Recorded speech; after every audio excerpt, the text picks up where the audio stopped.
So hello my dear students, बात चल रही है रेडियो एक्टिविटी की। इनफैक्ट बोल सकते हैं कि बात चल रही थी रेडियो एक्टिविटी की, बिकॉज चैप्टर का लास्ट वीडियो है आज। न्यूक्लियर फिजन एंड फ्यूजन के बारे में बात चल रही है और अभी हम उन दोनों के बीच में क्या क्या डिफरेंस हैं, क्या क्या सिमिलरिटी हैं, इफ एट ऑल, उसके बारे में बात करेंगे। और ये एक लास्ट वीडियो होने वाला है। चैप्टर को हम खत्म कर चुके हैं। रेडियो एक्टिविटी हम पढ़ चुके हैं, alpha beta gamma decay, radioactivity, उसके यूजेस, उसके हार्मफुल इफेक्ट्स, उसके सेफ्टी मेजर से लेके nuclear fission, nuclear fusion, sun का सोर्स ऑफ एनर्जी, सब कुछ डिस्कस कर चुके हैं। ये लास्ट टॉपिक है हमारा, distinction between nuclear fission and nuclear fusion. आपके लिए क्यों इंपॉर्टेंट है? Because exam point of view से this is the most important topic. इस चैप्टर से अगर कोई क्वेश्चन आता है तो उनमें से एक क्वेश्चन ये सबसे इंपॉर्टेंट बोल सकते हैं। तो चलिए बात करते हैं बिना टाइम वेस्ट के और देखते हैं nuclear fission and nuclear fusion के बीच का डिफरेंस। तो चलिए देखिए, सबसे पहले डिफरेंस के बारे में बात करते हैं। इन फिजन, फिजन का मतलब क्या होता है? जब एक हैवी न्यूक्लियस टूट जाता है दो छोटे छोटे न्यूक्लियस में। फ्यूजन का मतलब क्या होता है? जब छोटे छोटे न्यूक्लियस मिलके एक बड़ा न्यूक्लियस बनाते हैं। फ्यूजन से हमें बहुत ज्यादा ट्रेमेंडस अमाउंट ऑफ एनर्जी मिलती है, फिजन से भी हमें बहुत ज्यादा एनर्जी मिलती है, बट फ्यूजन में ज्यादा मिलती है फिजन से।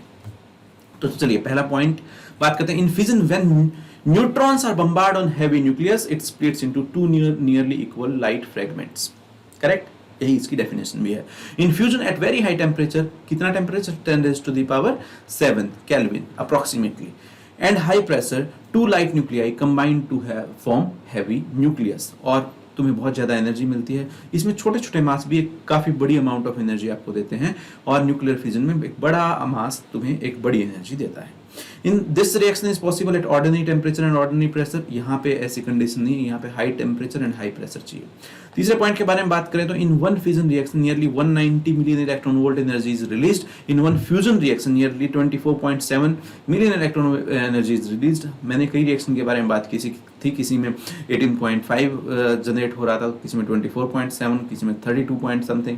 तो नियरली अगर हम बात करें तो 20 से 25 मिलियन इलेक्ट्रॉन वोल्ट के बीच में एक रिएक्शन से हमें एनर्जी मिलती है। अगर हम देखेंगे तो न्यूक्लियर फ्यूजन में तो भाई बहुत ज्यादा एनर्जी मिलती है, बट स्टिल हम बोलते हैं कि फ्यूजन में ज्यादा एनर्जी मिलती है, क्योंकि यहाँ पे हाइड्रोजन मिलके, दो हाइड्रोजन, कितना मास हुआ? 1h1 मास कितना हुआ? 2, इतनी energy they the.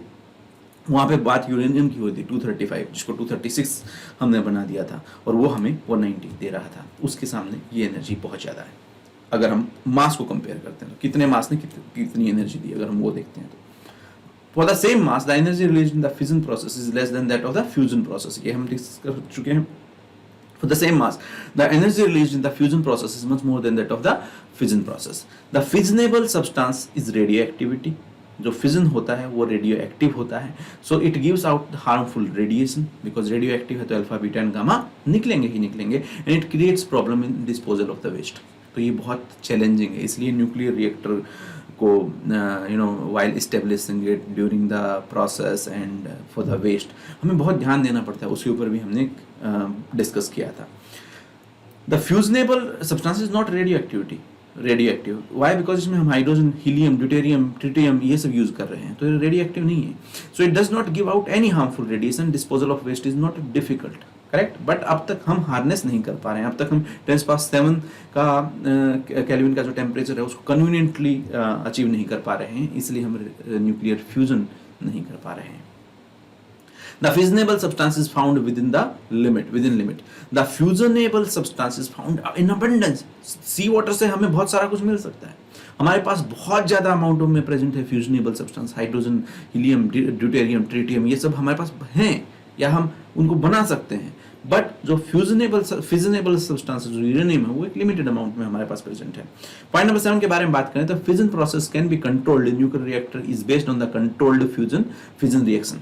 Correct, nuclear, because हमने बात किया था डिस्ट्रक्टिव यूज, कंस्ट्रक्टिव यूज। उसमें कंस्ट्रक्टिव यूज में आपका न्यूक्लियर रिएक्टर यह था, बिकॉज आप कंट्रोल्ड चेन रिएक्शन के बारे में बात कर रहे हैं। अनकंट्रोल्ड का मतलब डिस्ट्रक्टिव यूज का हम डेफिनेटली न्यूक्लियर बॉम्ब के बारे में बात कर सकते हैं। यहाँ पे बात करें fusion reaction can not be controlled. This is why fusion reactor could not be constructed so far, because plasma state है तो कंट्रोलेबल नहीं है। Temperature condition not easily achievable है। Nuclear bomb is based on the uncontrolled fusion reaction. वो destructive use भी हुआ और uncontrolled chain reaction का भी एग्जांपल हो गया. Hydrogen bomb is based on the uncontrolled fusion reaction. तो हाइड्रोजन बम है ऑफ कोर्स एनीवे जो फ्यूजन रिएक्शन है वो अनकंट्रोलेबल ही होती हैं. तो ये था difference between nuclear fission and nuclear fusion. I am sure it will be asked in your class test or in your final exam. So make sure you are very clear about these 8 points. And with this we are finishing the chapter. I hope you have understood the chapter. If there is doubt in any of the topics, so please comment in the comment section and we'll get back to you, and also tell us how can we help you further. With this, thank you so much, and thank you so much for giving all your time. Please like the video, share it, subscribe the channel, and please do share it with your friends because it can help them, right? Be nice and share it with your friends.